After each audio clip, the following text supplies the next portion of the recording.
Welcome back to the Postpartum Plan podcast. This podcast is designed to support and empower you through postpartum. Whether you're expecting, in the early postpartum days, or beyond, this space is for you. I'm your host, Madison Fugere, a dedicated postpartum doula and pediatric sleep consultant, striving to help parents feel confident and supported in their parenting journey. Each week, I'm sharing practical tips and expert advice to help you navigate all the postpartum things with confidence. Well, as much confidence as you can. Let's embark on this journey together, making your parenthood as serene and supportive as possible.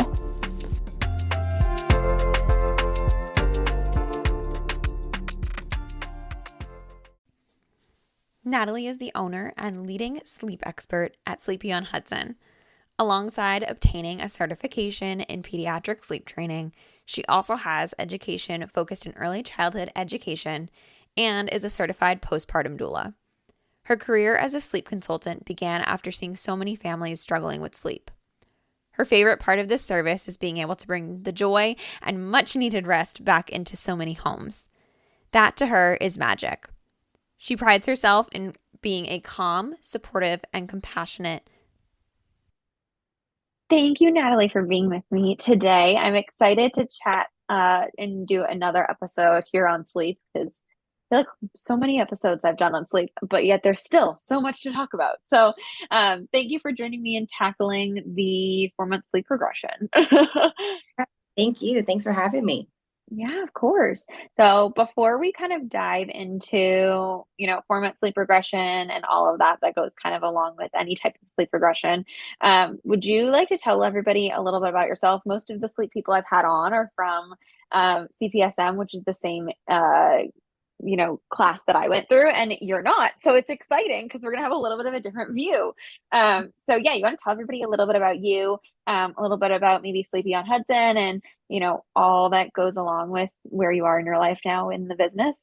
Yeah, absolutely. So, yes, my name is Natalie, and I've been a sleep consultant for 6 years. And before this, before doing all things of sleep, I was a career nanny for 10 years and then lean more towards postpartum doula support. I still practice postpartum support, but my main focus is sleep at the moment. When I was doing postpartum, I noticed that sleep was always a struggle. So I was like, okay, I definitely need to focus on this. Yeah. So sleep, I then became certified as a pediatric sleep consultant. I am based out of Westchester County, New York. So that's about 45 minutes north of Manhattan. And a lot of my families are in that area where it's Manhattan, Jersey, Connecticut, because I do offer in-home support. And with in-home, I'm able to really be there hands-on and offer that support, accountability, and just really be that guidance for families in the moment so that they're not like going to Google and typing in like, what's happening? It kind of the scenario worse. Yes. I do in person, that's what that looks like. And I also offer over the phone, and that's neat because I get to offer support throughout all over. And so, yeah, that's how we practice. And I do have 2 other team members, part of Sleepy on Hudson. One is out in Canada, which is awesome. Another one is close to me. So she's able to do in person with me. So yeah, that's Sleepy. And I would say, like, when it comes to sleep, my favorite thing is just being able to always promise a light at the end of the tunnel where Right. where yes, like for example, I had overnights the past 2 nights and it was for twin babies. They're 6 months and they were waking every 3 hours to eat or even waking up before that. And the parents were just like, just say like they were pessimistic. They're pessimistic. They were like, there's no way. There's absolutely no way this is gonna happen. And I'm like, believe me. They're like, you know what? We really appreciate your optimism. Yeah. I find so many people are like, "Oh, I don't know, I don't know, I don't know." And, you can never promise that like you're gonna make everything be perfect, but you can promise that like things are gonna be better for the Yes. good at the end of your time with them for sure. Yes, and that's the best feeling. And I feel like sometimes in the beginning when things are going really hard at first, I'm like, oh, come on. But Right? then remind myself, like, it's okay, it's gonna get better. Yes, yes, I love that. So, I mean, when we were kind of trying to discuss what sleep topic, because like I said, I feel like sleep is just the never-ending topic that is probably, I'd say, at least 75% of the questions that I get from my postpartum clients are sleep related.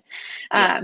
So we were trying to kind of figure out where to go, and you brought up the 4-month sleep regression, which I thought was like such an amazing topic because some people are like, oh, 4-month sleep regression means I can't sleep during my baby. Oh, 4-month sleep regression, I should sleep during my baby at this time. Oh, 4-month sleep regression is not really a thing. Like every baby, every person's different, but it is a developmental phase in baby's life. And so it can affect things. So I'd love to kind of dive into it. Tell me like what your point of view on this sleep regression is, and does it make sense to, be able to do things with little ones during their 4-month sleep regression?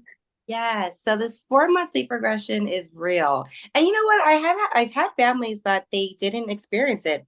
They just said, you know what, we're doing great over here. So they kept doing their thing. But then sometimes what happens is another regression hits. But our main Right. focus today is the 4-month sleep regression. And with that, what happens there is there's a change in their sleep cycles where in the beginning with their newborn sleep they have two sleep cycles, and then when this 4-month regression happens, that's when their sleep matures and they become more like adult sleep and they have 4 sleep cycles. And what that really looks like is the first 2 sleep cycles in the beginning of their sleep are lighter. So that can be very challenging with the transitions of sleep. And that's when I really encourage the sleep training, just so that that's really like one of the pros of sleep training at 4 months is that so they can go through these cycles on their own. So with this transition, with these sleep cycles, they're more likely to wake up just because Right. they don't know how to get through it on their own. Right. Yeah.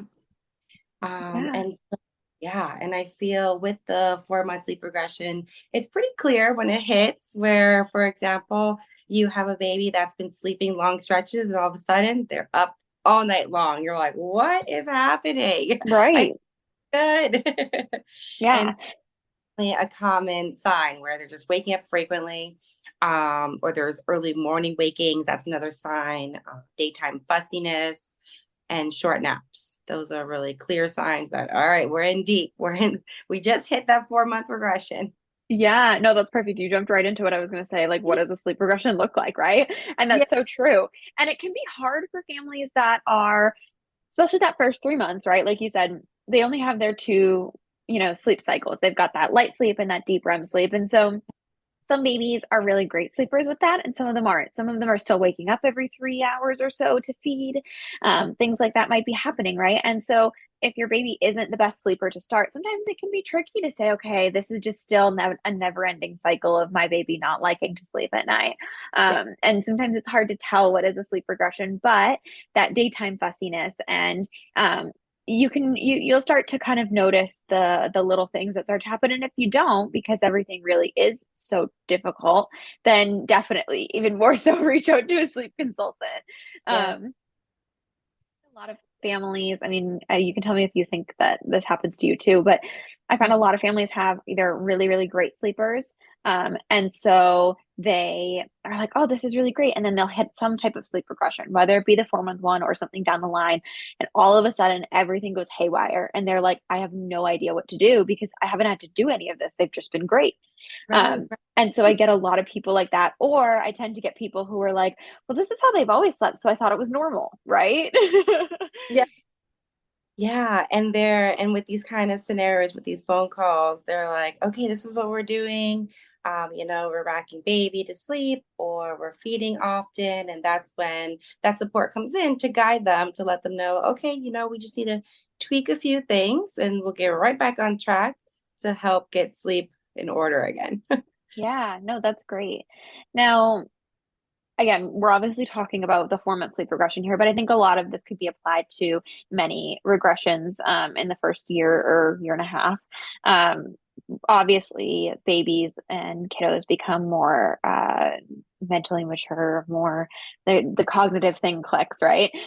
So there's obviously going to be some things that you may not be able to apply. But when we're talking about these 4-month olds, what are things that you find tend to help them connect to these sleep cycles? I have a lot of people who will say, my baby sleeps really great at night, but every time I put them down for a nap, they wake up after 20 or 30 minutes and I have to pick them up because they're screaming. And then sometimes they'll go back to sleep, or some of them will say, baby falls asleep in my arms. And the second I try to lay them down, they wake right up. Right. So, Yes. what kind of suggestions do you have for people that are experiencing that, which I find often happens during that kind of 4-month-ish period? Yeah. So that's really where I'll piece. I feel like sleep, we really piece the puzzle together where you have to think about different factors, think about feeding, think about the wake window, about what the environment is set up like. So, a very important thing is that environment. So, making sure that we have a dark room, that sound machine on, into a sleep sack if you're using one, and making sure that it's comfortable in there. So somewhere between 68 to 72 degrees, and having a routine before nap time and before bedtime, just so that they know, okay, this is what to expect. Their brain knows, all right, sleep is coming. So it's Yes. not a complete shock for them. Babies Right. thrive. So that's really an important part there. But I would say the most important is making sure we're getting baby into the crib awake, so that they are aware of their surroundings. Just because, especially at 4 months and on, they're way more alert and they know where they are and what's going on. So, for example, if you're putting your baby down to sleep at what by nursing or by rocking, and then they go into the crib asleep and they wake up, they're like, wait a second, what's going on here? Last time I checked, I was either on the boob or in my parents' arm, something like that. And it's confusing. And I like to compare that to families when I talk to them. Like, think about it. Like, if you fell asleep on the couch and then magically made it to your bed, you're like, how did I get here? Right. That's when I would really focus on that into the crib awake. And with that, if it becomes challenging, then practicing a sleep training to guide them of how to get themselves to sleep on their own while in the crib awake at the beginning. Yes, I think that that's so huge. I think Mhm. it's also, yeah, they wake up and they're like, where the heck am I? And then on top of it too, like I always say to my clients and kind of joke about it, I'm like, they're not the one that's upset about, I mean, yes, they're probably upset that they're not getting the sleep they need, but they don't know the difference, right? They can't make their own decisions. They or like waking up going, what the heck? I was sleeping in your arms. Like that didn't bother me. I liked that, right? Yeah. Parents are the ones that are now not getting sleep because they're up holding their baby or rocking their baby. Baby doesn't care. Baby's content snuggled up. Who wouldn't want to sleep in someone's arms, right? Um, so I think that's so true. And yeah, it's funny you mentioned that metaphor of asleep on the couch and wake up in the bed. I use the same one with my clients all the time. I'm like, because it is, you fall asleep in one place and you wake up in the other and you're kind of like, whoa, where the heck am I? And at Yeah. least like as adults, we can kind of use our rational minds and understand where we are, or we know our surroundings because we sleep in our bed every night or we sleep in the couch. Yeah. Whereas babies, they don't know that. So sometimes I'll suggest, I don't know if you do this with yours, but I would even suggest like if they're planning to be sleeping in their crib or sleeping in a bassinet somewhere, if you're getting them used to the space, like getting them used to the setting too, like if they're awake and you're in the room putting laundry away, that's a great place in time to pop baby in the crib so that they can see what's around them while you're still in the room with them too. Yeah, absolutely. Get them comfortable with that space and make it a positive space. It's not like, Right. "Hey, we're punishing you. You're going into your crib." It's like Yeah. some books in there, play some music just so they're comfortable, and yeah, they'll get used to it. Yeah. I love that. Mhm. Now, do you work mostly with people who do come to you pretty young on? And when they do come to you young on, what kind of pros and cons do you find with sleep training so early on? Yes, yes. So yeah, my for myself, my main clientele are babies from 4 months to I feel like till about like 18 months. That's like my sweet spot. But they are coming very young. Sometimes I'll even get newborns, and when working with newborns, we're really doing like sleep shaping, talking Right. about all things to really get you in line because we can only really sleep train at 16 weeks. So pros and cons. Pro would definitely be, like I was saying before, of teaching them how to get through those sleep cycles so that when they wake up, they can get themselves right back to sleep, just like the way we do it, but that we don't even realize sometimes throughout the night. Right. Con is that sometimes what I've seen is in the middle of the night, if baby is having a hard time, like if the baby falls asleep on, like, you put your baby in the crib on their back and then they end up on their tummy. And sometimes they're not comfortable going back onto their back. So they get Right. super frustrated. And if you're going through the process of the sleep training, you're helping them like doing a hands-on approach, and they're back on their tummy, they'll get really upset. And so what I like to tell parents is after that night, practice more tummy time so that they can get comfortable with going onto their tummy and back and forth. Yes. I think that there's so many milestones that go along in that like 3 to 4 month range. And one of them being rolling. And a lot of kiddos learn to roll one way or the other. And especially if it is back to belly that they learn how to do, and then they kind of get stuck in a way, right? And it's so interesting because babies will roll, they may roll both ways on the floor, but when they're in the crib, their brain doesn't really understand that they can do that there. And Yeah, especially when they're like in that groggy kind of phase, they're like, what is happening? And so I yes, find it's frustrating to them. And it can be scary for parents too, because your baby's been on their back and they're safe and you hear back is best. And we know that's true. But when your baby can start rolling onto their belly, I find a lot of parents end up having less sleep themselves because they're stressed, constantly checking, making sure baby's breathing, or they'll go over and flip baby back to their back because it makes them feel more comfortable, which I always say, I get it, get your sleep. But at the same time, we don't want to do things for the baby because then they'll take even longer to learn how to do it on their own, right? yes, yes. I know. That's why I tell families too, like during a sleep training, I'll say, you know what? If it's the first time that we see them rolling over, then we'll put them back on their back. But if they continue to go onto their tummy, then they're absolutely safe to be there. Yeah, yeah. And it can be nerve-wracking, but yes, doing extra tummy time is great. And, working with them on how to, train those muscles to roll over and things like that. And if you're worried about them being able to do those things, so much so, I'm sure that there is a tummy time group or a PT or an OT in your area that you can reach out to and kind of get some tips and tricks from. There's some great ones online Yes. that you can check out too. But I love that. So, do you still think as a whole, though, that it makes the most sense and it is a really great opportunity for people to kind of sleep train early on? Yeah, I guess that's the real question. I was going to say something else and then I kind of forgot what I was going to add to the end of that question. So that's my question for you. Absolutely. And when I tell families too, is like when they're kind of hesitant about doing it earlier, just waiting with this, especially if they hit with this regression, it kind of doesn't go away just because those sleep cycles are changed. So they don't know how to go about it. And another point that I like to make is that when we sleep train at this age, we're kind of eliminating, in quotes, those bad habits. Right. So they're a little bit more of a sponge where we don't have to break so many habits. And it's like, okay, we're not doing this anymore. And we're going to dive into the sleep training of what the sleep expectations are and what it looks like. I think it's also just like so great. I love when people come to me young personally. I think it makes so much sense because it shows, and I find also this lines up often with when maternal figures are going back to work too. So Hmm. making sure that everyone in the house is getting better sleep, which is great. But then also whether it's an in-person sleep training or a virtual sleep training, you're as a parent going to be gaining skills and tools to be able to help your baby through this. And once your baby sleep trained, that's not to say that they're not going to have bumps in the road, right? Like sicknesses, vaccines, colds, and all of these things, travel, daylight savings, all these things happen.